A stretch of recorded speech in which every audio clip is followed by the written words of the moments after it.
Koştururdum sokakta, gece gündüz hep vardı. Ceplerimde para, yanımda hep risk vardı. Hayat bir kumar gibiydi, yüksekten oynadım. Gözüm karaydı, kuralları hiç saymadım.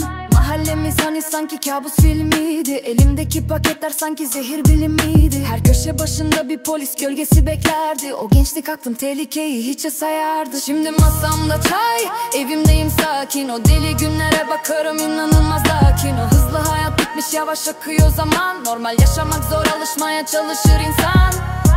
Eskiden uyuşturucu sattım, şimdi sadece uyuyorum. Sıkıcı hayat, güvenli liman, burada otururum. O arabalar lükstü, yüksek volüm müzik sesi. Her bakışta meydan okuma, gençliğin ateşi. Kazandıklarım çoktu ama huzurum azdı. Sırtım terlerdi, sanki üstümde yazdı. Şimdi sabah 7'de kalkarım, işe yürürüm. Fatura öderim, faturalar birikse kudururum. Eskiden hapis korkusu, şimdi sadece trafik. Ne bir heyecan kaldı ne de böyle bir tepki. Şimdi masamda çay, evimdeyim sakin. O deli günlere bakarım, inanılmaz lakin. O hızlı hayat bitmiş, yavaş akıyor zaman. Normal yaşamak zor, alışmaya çalışır insan.